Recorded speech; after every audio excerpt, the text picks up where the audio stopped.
Menurut sampean, apa sing nggarai para senggala iku murka?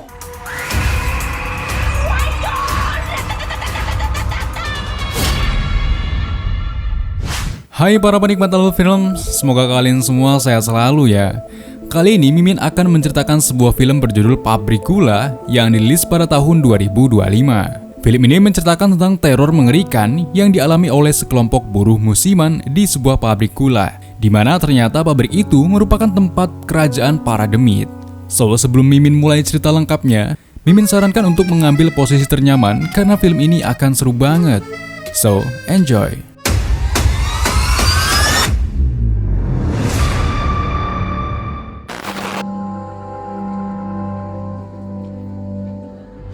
Film dimulai ketika kita berada di tahun 2003. Di saat itu, sebuah perusahaan sedang membuka lowongan pekerjaan untuk posisi buruh musiman yang akan dipekerjakan di pabrik gula untuk membantu proses panen dan penggilingan tepung. Di pagi itu, sekelompok orang yang menjadi buruh musiman akan diberangkatkan ke pabrik gula menggunakan mobil truk. Mereka adalah Fadil, Endah, Naning, Frankie, dan Dwi. Dan ada sepasang kekasih bernama Hendra dan Wati. Perjalanan menuju pabrik gula tersebut cukup jauh, jadi di sepanjang perjalanan mereka saling berkenalan dan mengakrabkan diri dengan yang lainnya. Diketahui Hendra dan Wati akan segera menikah, namun Hendra masih kekurangan biaya untuk melamar Wati. Oleh karena itulah, dia menjadi buruh musiman berharap dari gaji yang ia dapatkan nanti bisa mencukupi biaya untuk melamar Wati. Nah, di sini Wati juga ingin membantu Hendra, oleh karena itulah dia juga ikut menjadi buruh musiman.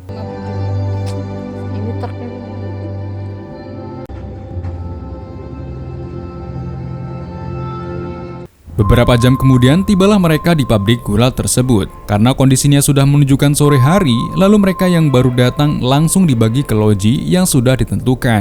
Diketahui pabrik gula ini merupakan pabrik peninggalan Belanda. Ada banyak cerita misteri dari warga lokal tersebut, bahwa di pabrik ini ada tempat yang dikeramatkan dan semua orang dilarang untuk memasuki area tersebut. Oleh karena itulah, di pabrik gula ini memiliki peraturan-peraturan yang sangat ketat untuk para buruh yang bekerja di sini, dan mereka tidak boleh melanggar peraturan yang sudah diberikan. Kenalan ya Mbak? Iya, aku Endah. Aku Rani Mbak. Di malam pertama mereka tinggal di kawasan pabrik, terdengar suara peluit panjang yang menandakan waktu sudah menunjukkan jam 9 malam, dan para buruh dilarang untuk keluar dari loji. Endah pun penasaran dengan suara peluit itu, lalu dia melihat suasana di luar loji yang terlihat sangat sepi. Tidak ada satu orang yang keluar di jam tersebut. Di sisi lain, Fadil mulai diganggu oleh dedemit penunggu pabrik. Hal itu terjadi ketika dia akan menunaikan sholat. Tiba-tiba, dedemit itu muncul di depannya dan seketika menghilang. Malam pun semakin larut, semua buruh sudah beristirahat. Di saat itu, Endah terbangun dari tidurnya dan dia mengambil air minum di dapur. Namun tiba-tiba dia merasa seperti ada orang yang lewat di belakangnya. Endah yang mengira kalau itu salah satu temannya, ia pun mencari tahu. Hingga dia melihat kunci pintu yang bergoyang yang mengartikan ada seseorang yang baru saja keluar dari loji. Endah yang belum mengetahui peraturan dilarang keluar di jam malam, ia pun nekat keluar untuk mencari tahu siapa yang baru saja keluar dari loji. Dan tak beberapa jauh ia melangkah, terlihat sosok bayangan yang berjalan ke arah sebuah gudang di area pabrik tersebut. Kemudian Endah terus mengikutinya hingga ia sampai tepat di depan gudang itu, namun tiba-tiba sosok itu menghilang. Endah yang mengira sosok tersebut masuk ke dalam gudang, ia pun akhirnya mengintip dari celah lubang dan mendapati hal aneh yang ada di dalam gudang itu. Ternyata di dalam ruangan itu dia melihat pagelaran wayang, yang dimana dalang dan orang yang memainkan gamelan mereka semua menggunakan pakaian adat Jawa kuno. Dalam keadaan ini, sejenak Endah terdiam dan mulai timbul pertanyaan di pikirannya. Kenapa ada pagelaran wayang diadakan di gudang tertutup? Namun di saat dia sedang memikirkan hal itu, tiba-tiba suara gamelannya berhenti. Dan semua orang yang berada di dalam gudang tersebut menatap dirinya hingga membuat Endah ketakutan dan terjatuh. Setelah itu, Endah langsung pergi dari sana, tapi tanpa ia sadari kalau di saat itu ada sosok makhluk hitam besar yang sedang memperhatikan dirinya. Di keesokan harinya, semua buruh dikumpulkan dan diberi arahan oleh Bu Marni yang merupakan manajer pabrik. Bu Marni kemudian memperkenalkan beberapa petugas, di antaranya ada 2 orang satpam bernama Pak Rano dan Karno, lalu ada Mbah Samin dan beberapa mandor yang akan mengawasi pekerjaan mereka. Setelah itu, Bu Marni memberitahu peraturan yang ada di pabrik, terutama peraturan jam malam, yang dimana jika mendengar suara pentungan yang berbunyi setelah maghrib, itu tandanya jam kuning, yang artinya semua buruh harus sudah masuk ke dalam lojinya masing-masing. Kemudian jika mendengar suara peluit pabrik yang berbunyi di jam 9 malam, itu tandanya jam merah, yang artinya seluruh buruh pabrik dilarang keras untuk keluar dari loji, dan semua peraturan itu tidak boleh dilanggar oleh siapapun. Setelah memberikan arahan, semua buruh pun diarahkan ke mandor masing-masing, sedangkan Enda diminta Bu Marni untuk bekerja di dalam ruangannya. Di hari pertama mereka bekerja, terlihat semua buruh sangat bersemangat dan mereka bekerja sesuai tugasnya masing-masing. Para pria memanen tebu sedangkan wanita mengurusi dokumen-dokumen pabrik. Sewaktu jam istirahat, Dwi dan Frankie menceritakan ke teman-temannya tentang sejarah pabrik gula ini. 7 tahun yang lalu, terjadi kebakaran besar di gudang tua yang menewaskan para buruh yang terjebak di dalam gudang tersebut. Dikabarkan kebakaran itu terjadi dikarenakan para buruh melanggar peraturan dengan berpesta minuman keras. Oleh karena itulah, penunggu gudang itu menjadi marah, lalu dia membakar para buruh tersebut. Jadi dari kejadian inilah, peraturan jam malam diberlakukan untuk menghindari hal-hal yang tidak diinginkan terjadi. Di saat yang bersamaan, lagi-lagi Endah mengalami kejadian yang mengerikan. Di saat itu, ketika dia sedang menyelesaikan tugas, tiba-tiba ada sosok demit yang menyeramkan bergerak di sebelahnya. Sontak saja, hal ini membuat Endah menjadi sangat ketakutan. Kemudian saat Endah keluar ruangan, di saat itu, ia bertemu dengan Rani. Ia lalu menanyakan apakah semalam Rani keluar dari loji. Sialnya, ternyata itu bukan Rani, melainkan sosok demit yang tiba-tiba mengejar dirinya hingga membuat Endah lari ketakutan. Loh, Dah? Kenapa, Dah? Teror yang mengerikan yang dialami oleh Endah ternyata tak sampai di situ saja. Kali ini, dia kembali mendapatkan teror dari penunggu pabrik gula tersebut yang dimana saat ia sedang mengantarkan dokumen ke beberapa bagian, di saat itu Rani menawarkan diri untuk membantu mengantarkan dokumen karena ia searah dengan tujuan Endah. Akan tetapi, tak berapa lama terjadi hal yang mengerikan. Di saat kereta barang yang membawa hasil panen sudah berjalan, di saat itu Endah melihat Rani sedang duduk di jalur rel kereta. Melihat itu, Endah langsung berteriak memanggil Rani, tetapi Rani hanya menoleh sambil tersenyum dan inilah yang terjadi.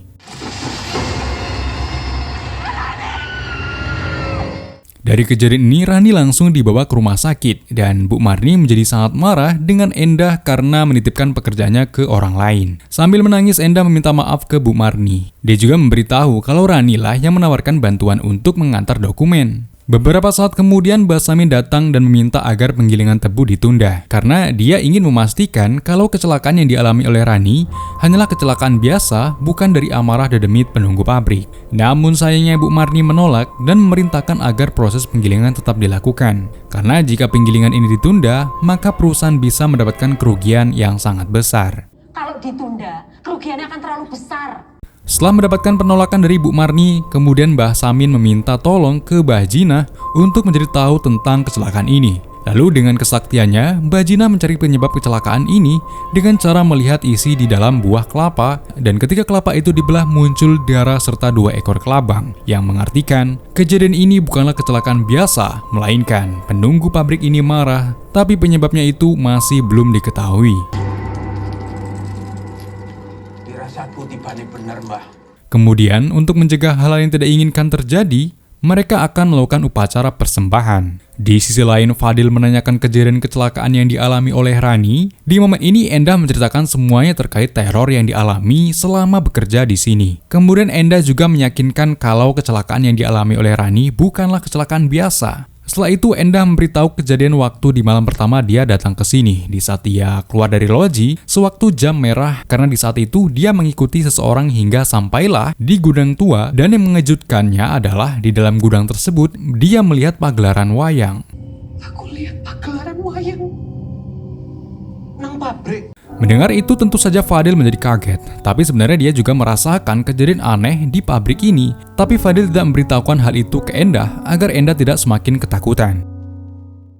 Keesokan harinya upacara persembahan dilakukan. Mbah Samin dan Mbah Jina menyiapkan 2 ekor sapi di dalam gudang keramat sebagai persembahan. Mereka berharap persembahan ini diterima oleh penunggu pabrik, sehingga tidak ada lagi musibah yang menimpa semua orang. Muga-muga apa sing awak dhewe aturke diterima.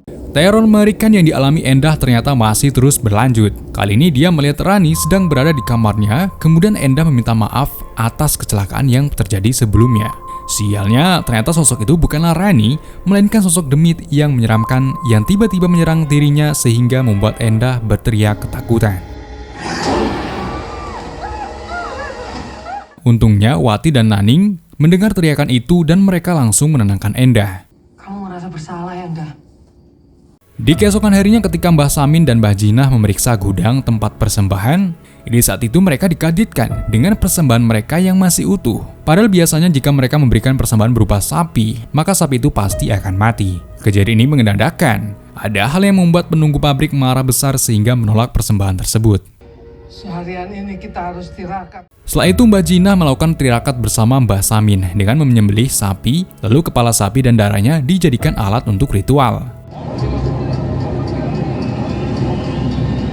Teror mengerikan lagi-lagi dialami oleh Fadil, di mana ketika dia sedang tertidur, tiba-tiba ada sosok tubuh tanpa kepala yang menaiki tubuhnya hingga membuat Fadil menjadi ketakutan. Di keesokan harinya, ketika Fadil berangkat bekerja, di saat itu dia melihat Bu Marni dan beberapa orang lainnya pergi ke arah sumur tua, lalu secara diam-diam Fadil mengikuti mereka. Setelah itu ketika semua orang sudah pergi, Fadil penasaran dengan sumur tua itu, dan saat ia melihat ke dalam sumur itu, seketika ia terkejut karena di dalamnya ternyata ada seorang buruh yang tewas mengenaskan. Tak lama Mbah Samin menghampiri Fadil dan meminta agar ia tidak membuat heboh atas penemuan mayat tersebut. Melihat Fadil seperti ada sesuatu yang disembunyikan, lalu Mbah Samin pun bertanya, kejadian apa saja yang pernah dia lihat selama tinggal di pabrik gula ini. Di saat itu Fadil hanya terdiam, kemudian Mbah Samin mengajak Fadil dan Endah untuk bertemu minta mereka untuk menceritakan apa yang sudah terjadi selama mereka berada di sini. Pada saat itulah Endah mengakui kalau dia pernah pergi ke dalam pabrik di waktu jam terlarang, gara-gara dia melihat salah satu temannya keluar dari loji. Lalu dia mengikutinya hingga ke depan gudang. Namun sesamanya di sana, ia malah melihat pagelaran wayang. Setelah mendengar pertanyaan Endah, lalu Fadil pun menceritakan mimpinya dan ia mencocokkan dengan apa yang dialami Endah. Dalam mimpinya itu, Fadil melihat ada seseorang yang keluar dari jam merah menuju salah satu gudang. Setelah kejadian yang dialami Rani, Fadil mengira bahwa orang yang ada di mimpinya adalah Rani. Jadi Rani mengalami kecelakaan disebabkan oleh kemarahan dari penunggu gudang tersebut. Namun hal itu langsung dibantah oleh Mbak Jinah karena dia sudah bertemu dengan Rani dan Rani menyampaikan kalau dia tidak pernah pergi ke gudang di malam hari. Justru sekarang Rani menjadi korban kemarahan dari kerajaan demit penunggu pabrik. Setelah itu, Mbak Jinah bertanya apakah Endah pergi ke gudang bagian barat. Endah pun menjawab kalau di malam itu dia pergi ke gudang di luar gudang utama. Dari pengakuannya Endah inilah, dari sinilah akhirnya Mbah Jinah menyimpulkan bahwa ada orang yang memasuki area terlalang dan membuat para dedemit marah. Mbah Jinah berasumsi kalau ada 2 orang buruh yang masuk ke dalam gudang terlarang dan melakukan kesalahan di dalam gudang itu. Untuk mencari tahu kesalahan apa yang telah dibuat oleh orang tersebut, Mbah Jinah dan Mbah Samin melakukan ritual memanggil dedemit penunggu gudang terlarang tersebut. Ritual itu guna untuk mencari tahu kesalahan apa yang sudah diperbuat oleh 2 orang buruh itu. Tak berselang lama, Mbah Samin mulai kesurupan dan mengatakan siapa yang tidak menepati janji, maka dia akan mati. Setelah itu dalam kondisi yang masih kesurupan, Mbah Samin berlari menuju ke arah gudang terlarang dan semua orang mengikutinya dari belakang. Dedemit yang merasuki Mbah Samin kemudian menunjukkan sebuah peti perhiasan yang tidak ada isinya. Lalu dari sinilah Mbah Jinah mengetahui penyebab kemarahan para dedemit karena perhiasan yang tak kasat mata milik Maharatu telah dicuri dan dia pun bingung bagaimana orang itu bisa melihat perhiasan tersebut dan mencurinya. Setelah itu Mbah Jinah menjelaskan tentang gudang terlarang itu. Dahulu, pada zaman Belanda sering terjadi kecelakaan kerja di tempat ini. Kemudian mereka membuat perjanjian dengan Maharatu, sang pemimpin kerajaan Dedemit, agar tidak saling mengganggu. Nah, semenjak itulah gudang ini menjadi keramat. Tapi sayangnya 7 tahun yang lalu sekelompok buruh musiman melakukan kesalahan di gudang ini, sehingga membuat penghuni kerajaan Dedemit menjadi marah, sehingga terjadilah kebakaran yang menewaskan para buruh yang terjebak di dalamnya. Semenjak kejadian itu, gudang ini ditutup dan terlarang untuk semua orang. Namun sekarang ada kesalahan yang dilakukan oleh 2 orang buruh yang masuk ke dalam gudang terlarang ini dan mencuri perhiasan tak kasat mata milik Maharatu. Setelah mengetahui penyebabnya, Mbah Jinah lalu meminta tolong ke Endah dan Fadil untuk mencari tahu siapa yang telah berani mencuri perhiasan tersebut dan memintanya untuk segera dikembalikan agar tidak ada lagi korban-korban selanjutnya. Di sisi lain, kita diperlihatkan pelaku yang mencuri perhiasan tersebut dan ternyata pelakunya itu adalah Naning. Hal itu terlihat ketika dia diteror oleh pendemit pabrik. Lalu tak lama Hendra datang untuk menenangkan Naning. Lalu sambil ketakutan, Naning menunjukkan beberapa perhiasan dan mengetahui kalau perhiasan tersebut berasal dari gudang terlarang. Di saat itu juga, Hendra mengajak Naning untuk mengembalikan perhiasan tersebut ke gudang terlarang. Tetapi para Dedemit itu terus menghantui Naning, membuatnya sangat ketakutan dan menjatuhkan salah satu perhiasan di halaman depan loji.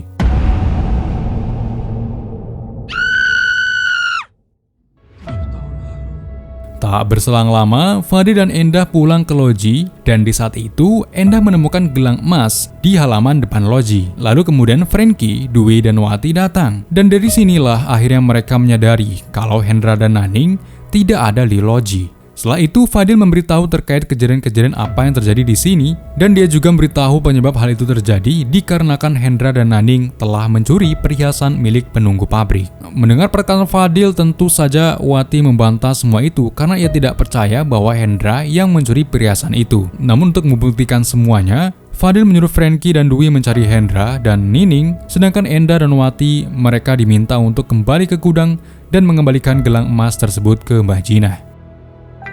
Sementara di sisi lain, Hendra dan Naning sudah sampai di gudang. Di sini mereka bertemu dengan Mbah Jinah dan Naning langsung mengembalikan perhiasan tersebut. Tak berselang lama, Endah dan Wati datang. Kemudian Endah langsung menyerahkan gelang emas yang tertinggal ke Mbah Jinah. Pada saat itu Hendra dan Naning akhirnya mengakui segala perbuatannya, dan yang paling mengejutkannya adalah pengakuan dari Naning yang dimana ketika di malam itu mereka berdua dengan sengaja pergi ke gudang terlarang dan mereka bercocok tanam di tempat ini.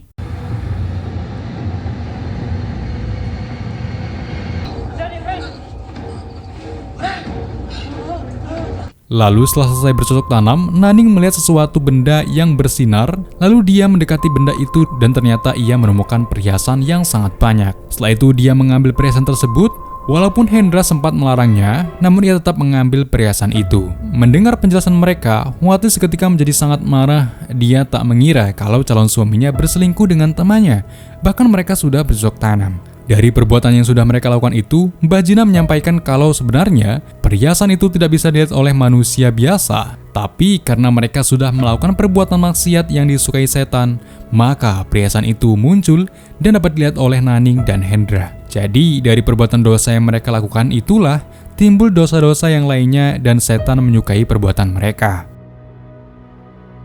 Mereka sangat menyesal dengan apa yang telah diperbuat. Sambil menangis, Naning meminta maaf kepada Wati. Tapi sayangnya Wati tidak bisa memaafkan perbuatan mereka. Kemudian dengan perasaan yang sangat marah, Wati keluar dari ruangan itu.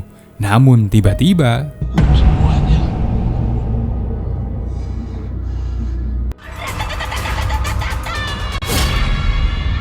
tubuhnya melayang di udara, kemudian dia mulai tertawa dengan suara yang sangat menyeramkan. Dedemit yang merasuki Naning memanggil seluruh kawanannya. Kejadian ini membuat Mbah Jinah berusaha melawan Dedemit yang merasuki tubuh Wati. Walaupun kekuatan Dedemit itu sangat hebat, tapi Mbah Jinah terus melawannya. Kayak gini. Situasinya pun semakin mencekam ketika Endah juga mengalami kesurupan. Namun di sini Endah justru masuk ke dimensi lain. Di sana ia berada di acara pernikahan dengan adat Jawa. Anehnya di acara tersebut, pengantinnya dimasukkan ke dalam lubang seperti liang kuburan, dan setelah itu mereka menguburkan hidup-hidup pengantin tersebut. Jangan diambil. Beberapa saat kemudian setelah keadaannya sudah tenang, Bajina yang masih kesurupan menyampaikan kalau kerajaan Dedemit meminta tumbal manusia setelah perbuatan yang sudah dilakukan oleh Hendra dan Naning. Dan karena itu, mereka harus menanggung resikonya untuk dijadikan persembahan. Setelah itu, Bajina meminta Pak Rano dan Karno mengantarkan mereka ke rumah Bu Marni karena mereka akan dijadikan manten tebu, yaitu ritual pengantin seperti yang dilihat oleh Endah. Pada saat itu Fadil dan Endah berusaha mencegah ritual tersebut, tapi Bajina tetap memaksa melakukan ritual tersebut agar tidak ada lagi korban akibat perbuatan yang dilakukan oleh Hendra dan Naning. Kemudian Mbah Jina menyampaikan kalau ritual ini selalu dilakukan jika memasuki masa giling tebu. Hal ini sudah dilakukan sejak dulu semenjak pabrik ini berdiri. Maksud dari manten tebu adalah sepasang kekasih yang diarak seperti pengantin, lalu mereka akan dikuburkan di ladang tebu sebagai persembahan untuk penguasa Dedemit. Mbah Jina telah melakukan banyak upaya sehingga persembahan manusia bisa digantikan oleh hewan ternak. Tetapi sayang kesalahan yang dilakukan oleh kedua orang ini membuat kerajaan Demit menolak sesajen dan mereka meminta kembali tumbal manusia. Oleh karena itulah sekarang yang akan menjadi tumbalnya adalah Hendra dan Naning sekaligus untuk mempertanggungjawabkan perbuatan yang sudah mereka lakukan. Beberapa saat kemudian Hendra dan Naning dia selayaknya sepasang pengantin. Kemudian Mbah Jina mengambil darah mereka dan Mbah Jina meminta Hendra dan Naning dijaga. Lalu, Mbah Jina menaburkan beras yang sudah dibacakan mantra, dan dia melarang Hendra dan Naning keluar dari lingkaran beras tersebut. Di sini, saat ritual dilaksanakan, sebenarnya Mbah Jina sedang menolong mereka dengan cara mengganti peranan Hendra dan Naning dengan boneka yang sudah diberikan darah mereka. Setelah itu, boneka tersebut dikuburkan oleh Mbah Jina untuk mengelabuhi para Dedemit. Namun yang dilakukan Mbah Jina hanyalah sia-sia, karena di saat itu penguasa kerajaan Dedemit justru mencari keberadaan Hendra dan Naning. Kemudian dengan kekuatan saktinya Dedemit itu menyingkirkan lingkaran beras yang sudah dibacakan mantra, lalu Hendra dan Naning dibawa dan ditukar dengan boneka yang sudah dikubur.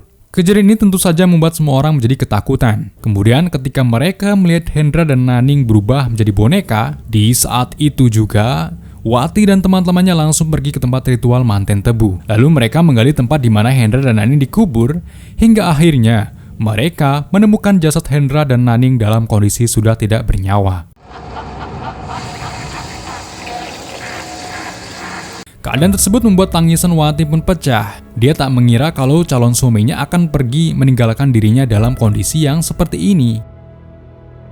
Keesokan paginya, Frankie, Dwi, Fadil, Endah, dan Wati pulang ke rumahnya masing-masing. Namun ketika di perjalanan pulang, Fadil melihat ada sosok Demit yang masih mengikuti Endah dan film pun selesai. Pesan yang bisa diambil adalah baik buruknya perbuatan seseorang kelak akan kembali pada dirinya sendiri. Kula nyuwun pangapunten dan sampai bertemu di video selanjutnya.